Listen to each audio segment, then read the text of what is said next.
हामी सुरु गर्दैछौँ अब इनअर्ग्यानिक केमिस्ट्रीको एमसीक्यूजहरुबाट। ठीक छ, यसको लागि हामीले सिलेक्ट गरेको थियो हाइड्रोजन अक्सिजन एन्ड मेटलर्जी। ठीक छ, अब एउटा पहिलो नम्बर क्वेशन छ, heavy water is used as भनेर भनेको छ, washing water, detergent, drinking water and moderator. Heavy वाटरको नाम के थियो? ड्युटेरेटेड वाटर हैन, D2O। D2O पक्का पनि यो खाने पानी होइन, खाने पानीको नाम H2O। त्यसो भए यो ड्रिङ्किङ वाटर अप्सन मेरो यहाँबाट गइहाल्यो। डिटर्जेन्ट, वाटरले कहिले पनि डिटर्जेन्टको रूपमा काम गर्दैन। डिटर्जेन्ट प्रपर्टी हुनको लागि ब्लिचिङ प्रपर्टी हुनुपर्ने हुन्छ। ब्लिचिङको लागि हामी क्लोरिन युज गर्छौं अथवा ब्लिचिङ पाउडर युज गर्छौं हैन। यो सब्स्टेन्स पक्कै पनि डिटर्जेन्ट चाहिँ होइन, यो अप्सन गयो। Then comes washing water and moderator. Drinking water र वाशिङ वाटरमा के फरक छ? वाशिङ वाटर चाहिँ जति सफ्ट भयो त्यति राम्रो हैन, हार्ड वाटर र सफ्ट वाटर हुन्छ नि। वाशिङ वाटर चाहिँ जति सफ्ट भयो त्यति राम्रो। त्यसमा क्याल्सियम म्याग्नेसियमको सल्टहरू भयो भने अप्ठ्यारो हुन्छ धुनलाई, भएन भने सजिलो हुन्छ। तर ड्रिङ्किङ वाटरको लागि चाहिँ क्याल्सियम म्याग्नेसियम भएको राम्रो, हाम्रो बडीले मिनरल पाउँछ नि त। सो वाशिङ वाटरको लागि वाटर H2O हुनुपर्ने छ र जसमा क्याल्सियम म्याग्नेसियम आयन हुनु हुँदैन। भनेपछि यो अप्सन नि गयो, बच्यो मेरो मोडरेटर। अब एक्ज्याक्टली यसको एन्सर भन्नुपर्ने हो भने this is actually a moderator use for nuclear reactor हैन। न्युक्लियर रियाक्सनमा धेरै निस्केको न्युट्रोन्सहरूलाई मोडुरेट गर्नको लागि, कन्ट्रोल गर्नको लागि हामी हेभी वाटर युज गर्छौं र यसको उत्तर यो हुन सक्थ्यो। On to the next question. Oxidation states shown by hydrogen in its various component। है, अब डिफरेन्ट कम्पाउन्ड्सहरुमा डिफरेन्ट एलिमेन्टहरुको हाइड्रोजन र अक्सिजन जुनसुकै एलिमेन्ट छ उनीहरुको अक्सिडेसन नम्बर फरक फरक हुन सक्छ। हामीले जहिले जानेको +1 हो, 0 हुन्छ कि हुँदैन?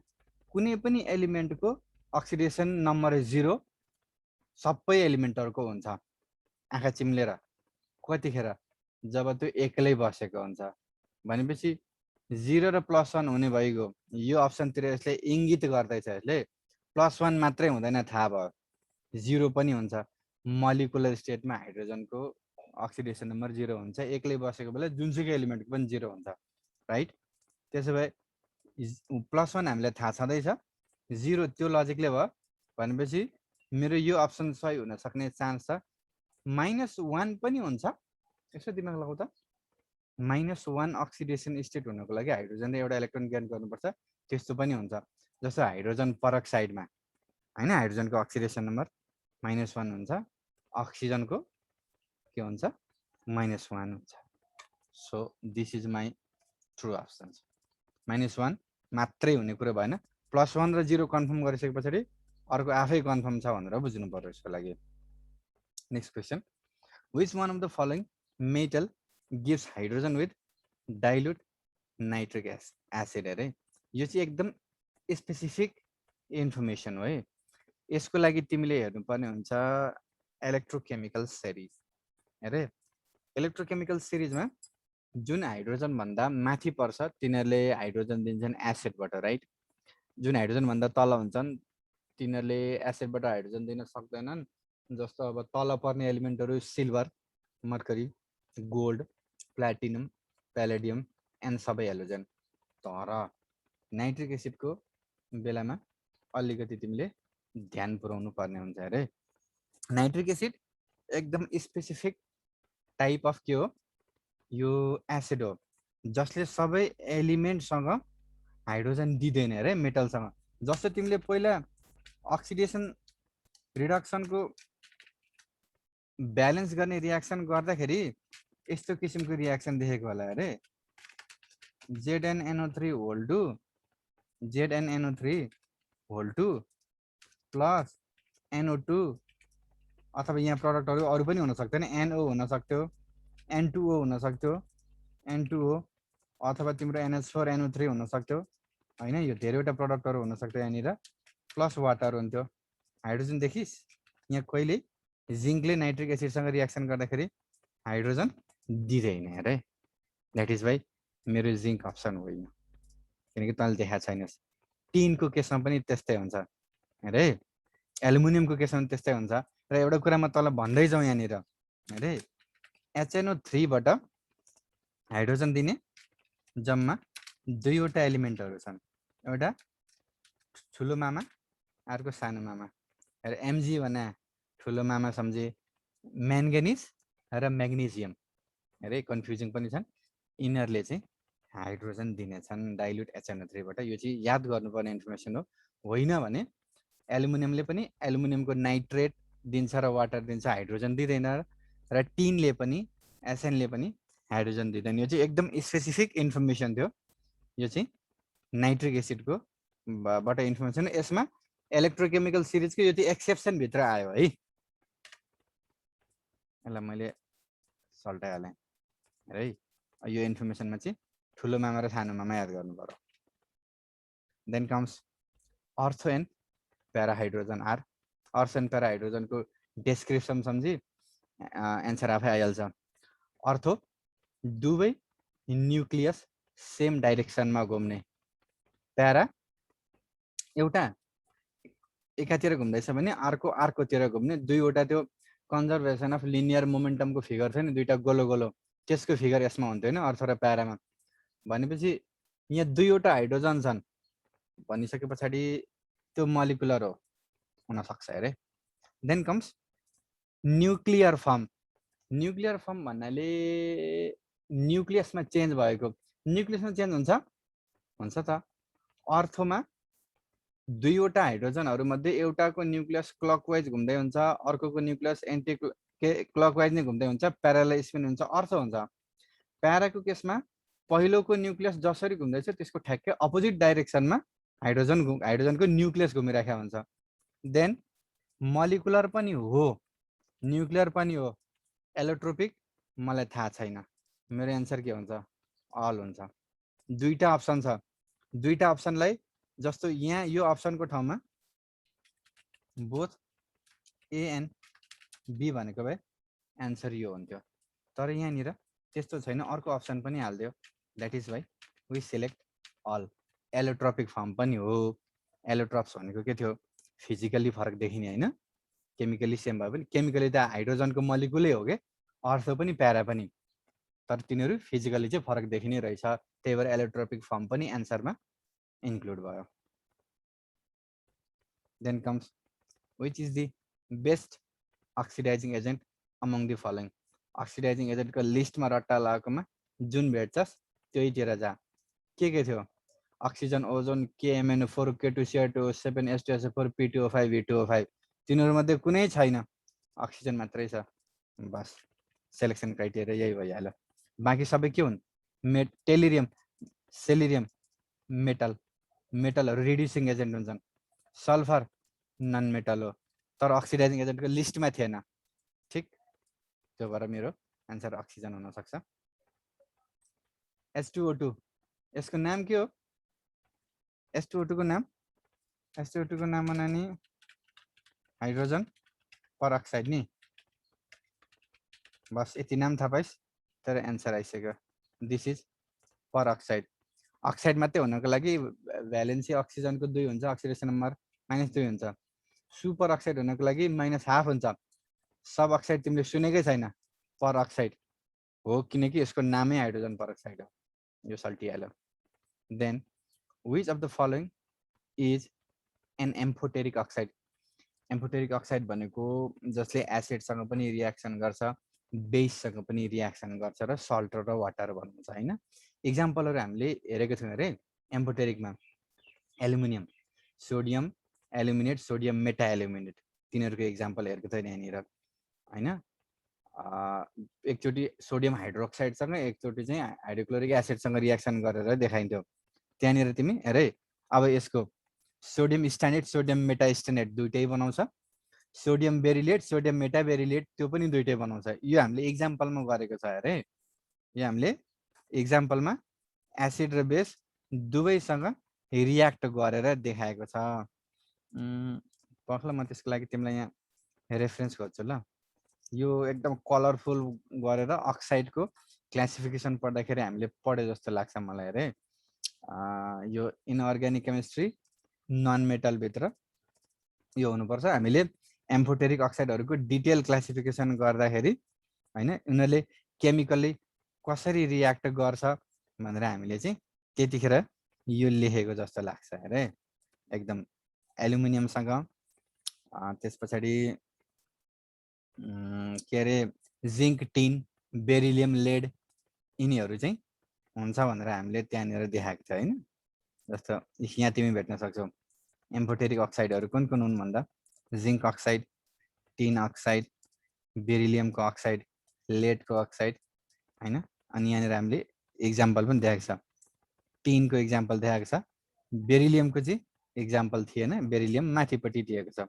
सो मेरो एन्सर टिन पनि हो बेरिलियम पनि हो। एन्सर बोथले दुवैलाई कभर गर्ने भयो नि। एन्सर मेरो बोथ हुने भयो। ठीक छ। Okay okay next the process in which metal oxide is reduced to metal by aluminum is called। अब यहाँ अप्सनहरु छ। स्मेल्टिङ इज कार्बन रिडक्सन प्रोसेस। यो मेरो एन्सर हुने कुरा हैन, एल्युमिनियम युज गर भनेर भन्दैछ। हाइड्रोथर्मी तिमीले सुनेकै छैन यो चीज, बच्यो के त एल्युमिनियम थर्मिक प्रोसेस जसमा एल्युमिनियमलाई एज अ रिड्युसिङ एजेन्टको रूपमा युज गरिन्छ। Then comes froth flotation. Okay यो क्वेशन अलिकति कन्फ्युजिङ हुन सक्छ। फ्रोथ फ्लोटेसन के थियो? सल्फाइड ओर हुन्थ्यो, त्यसलाई पानीमा सल्युबलाइज गरिन्थ्यो, अलिकति पाइन अयल हालिन्थ्यो, त्यो तेलमा चाहिँ टाँसिन्छ, ओर टाँसिन्छ। टाँसिनु हेरे तिमीले यो म्याग्नेटिक प्रपर्टीलाई सिधा काट्छौ किनकि यो म्याग्नेटिक प्रपर्टीको लागि म्याग्नेटिक सेपरेसन मेथड युज गरिन्छ कन्भेयर बेल्टको तलपट्टि चुम्बक लगाएर। इलेक्ट्रिकल प्रपर्टी तिमीले सुनेकै थिएन। इलेक्ट्रिकल प्रपर्टी भएको ओरहरूलाई छुटाउनको लागि इलेक्ट्रोलाइसिस युज गरिन्छ जुन हामीले पढेकै छैन। बच्यो दुईटा specific gravity and waiting property. अरे स्पेसिफिक ग्रेभिटी भनेको डेन्सिटी भनेर सम्झे। डेन्सिटी भने कति भारी छ। फ्रोथ फ्लोटेसनमा कुन कम्ती भारी छ कुन धेरै भारी छको आधारमा छुट्याउने होइन, त्यसको लागि के भन्थ्यो ग्रेभिटी सेपरेसन। हेरे यो प्रोसेस बाट यस्तो किसिमको ओरहरू जसमा ग्रेभिटी कन्सिडर हुन्छ, कुन गरम छ कुन हलुका छ, डेन्सिटी कन्सिडर हुन्छ, द्याट वाज ग्रेभिटी सेपरेसन। जसको स्पेसिफिक ग्रेभिटी धेरै छ त्यो चाहिँ बटममा सेटल हुन्छ पानीमा घोल्दाखेरि हैन। अब मेरो अप्सन यो बच्यो, यो मेरो सही आन्सर हो। सही आन्सर हुनुको कारण वेटिङ भने के? वेटिङ भने भिजाउनु। जस्तो वेटिङ प्रोसेस र सल्युबलाइजेसन प्रोसेसमा अलिकति फरक छ है। सल्युबलाइजेसन प्रोसेस भनेको चाहिँ कम्प्लिटली डिजल्भ नै हुनु, वेटिङ भनेको चाहिँ भिजाउनु के। जस्तो ढुङ्गालाई पानीमा राख्दाखेरि भिज्छ तर सल्युबलाइज हुँदैन। कहानी ठ्याक्कै यहाँ त्यस्तै छ हेरे। सल्फाइड ओर जुन हुन्छ त्यो चाहिँ त्यसलाई केले भिजाउँछ? अइलले भिजाउँछ, तेलले भिजाउँछ। त्यो अइलसँग टाँसिएर, अब अइल सँगसँगै टाँसिएर जाँदाखेरि अइल त पानीभन्दा हलुका हुन्छ, त्यही भएर त्यो हलुका भएर फिजको फर्ममा फ्रोथको फर्ममा त्यो चाहिँ माथि लागेर बस्यो, मजाले माथिपट्टि बस्यो। त्यो फ्रोथ फ्लोटेसन प्रोसेस यही थियो। That is why wetting property is my possible answer. Then comes an essential component of amalgam. यसको लागि मैले केही भन्न मर्करीमा एन्सर लगाएँ अनि अगाडि गएँ हैन। अमालगम भन्ने बित्तिकै मर्करी, सोडियम अमालगम NaHG हैन, के अरे potassium amalgam, amalgam is mercury. Okay त्यसपछि छ 11 number question. The process of converting hydrated alumina into anhydrous is called. अप्सनहरू सबै कन्फ्युजिङ छन्। फर्स्टमा मैले हाइड्रेटेड एल्युमिना लेखेँ ल, Al2O3 Al2O3.XH2O। यसलाई बनाउनु पर्यो एनहाइड्रस भनेको। पानी नभएको वाला रे यो यस्तो भयो plus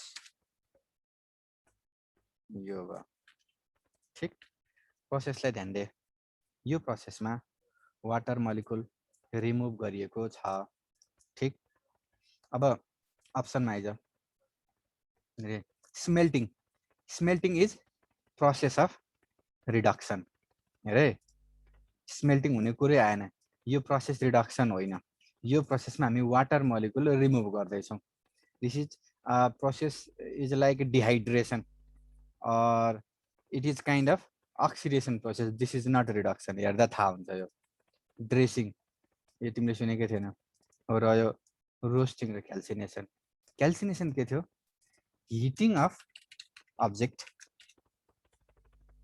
without the presence of oxygen roasting के थियो चिकन रोस्ट होइन एकदम प्लेन्टी अफ अक्सिजन क्याल्सिनेसन कसलाई गरिन्थ्यो जोसँग अलरेडी अक्सिजन छ योसँग अलरेडी अक्सिजन छ त यहाँ त अक्सिजन सो रोस्टिङ होइन यसमा हामीले अक्सिजन अप्लाई गरेको छैनौँ अक्सिजन अप्लाई गरेको भए यहाँनिर प्लस O2 हुनु पर्थ्यो है सो मेरो एन्सर हुनसक्छ क्याल्सिनेसन किन हुनसक्छ भने यो प्रोसेस हो heating or oxidation in the absence of oxygen अनि हिटिङ गर्दाखेरि वाटर मोलिकुल रिमुभ हुनेछ त्यो प्रोसेसको लागि पनि क्याल्सिनेसन गरिन्छ क्याल्सिनेसन भन्दा पोल्नु भयो के बन्द भाँडामा पोल्नु यो त्यसको लागि युज गरियो यो केमिकल रिएक्सन लेख्न जानेको थियो भने यो एन्सर सर्लक्क मिलिहाल्थ्यो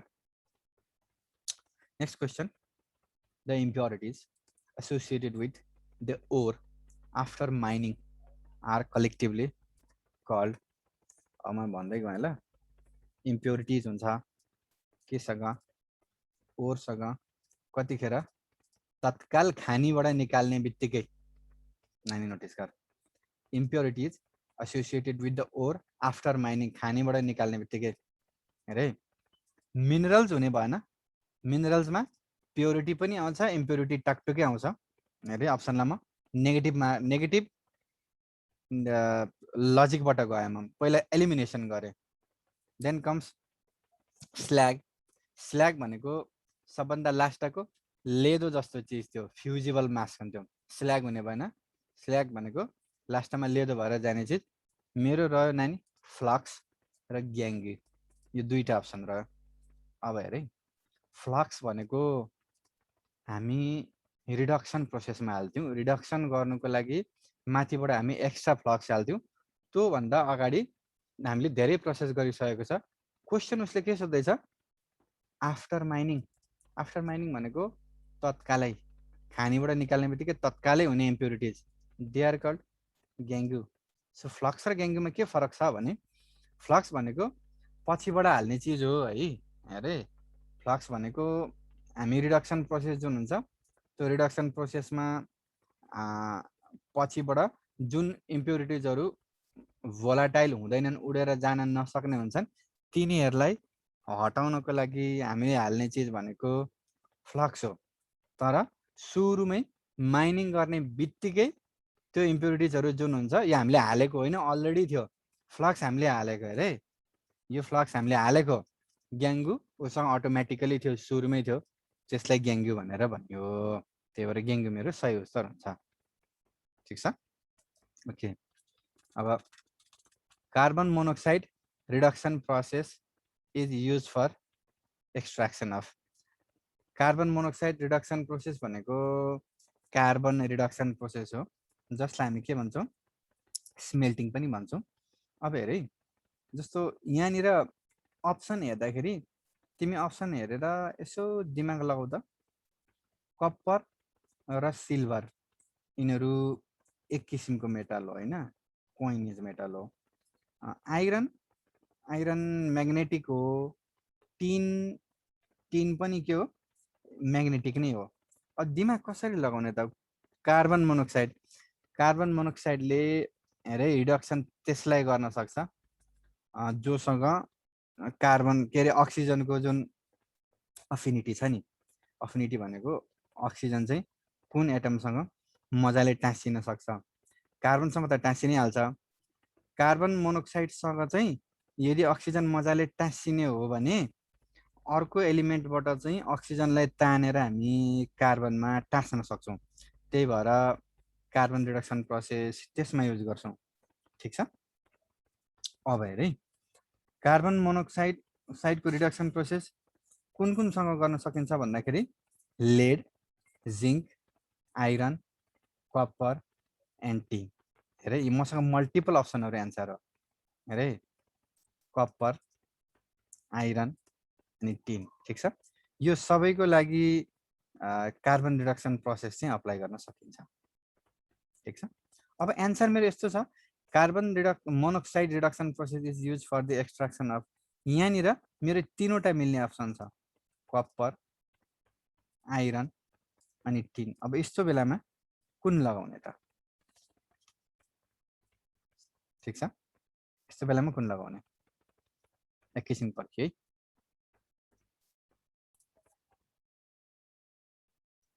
अब यस्तो बेला अरे तिमी फस्यौ भने फसेको बेला ब्रह्मास्त्र युज गर्नु पर्यो। कपरको लागि, आइरनको लागि, टिनको लागि, सबैको लागि हामीले कार्बन रिडक्सन प्रोसेस युज गर्न सक्छौँ। ठिक छ। कार्बन मोनोक्साइडको अब दिमाग लगा, हाम्रो बडीमा आइरन हुन्छ, हेमोग्लोबिन। हेमोग्लोबिनसँग अक्सिजन टाँसिन्छ, कार्बन डाइअक्साइड टाँसिन्छ, कार्बन मोनोक्साइड टाँसिन्छ। तर सबैभन्दा बढी अफिनिटी कसको हुन्छ?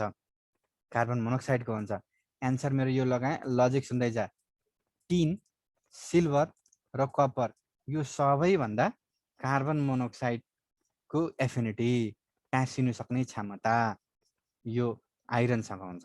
द्याट इज वाइ मेरो आइरन मेरो बेस्ट अप्सन हो। हेरे सिल्भर अक्साइड सुनेको छस् कि छैनस्? कपर अक्साइड पनि राम्रो स्टेबल कम्पाउन्ड हो, तर आइरनसँग अफिनिटी एकदमै धेरै हुन्छ। हेरे आइरनसँग कार्बन मोनोक्साइड टाँसेर के बनाउँछ? कार्बोक्सी हेमोग्लोबिन बनाउँछ हैन? त्यसलाई के भन्छन्? पछिबाट कन्भर्ट भएर मेथेनोग्लोबिन पनि बनिन्छ है।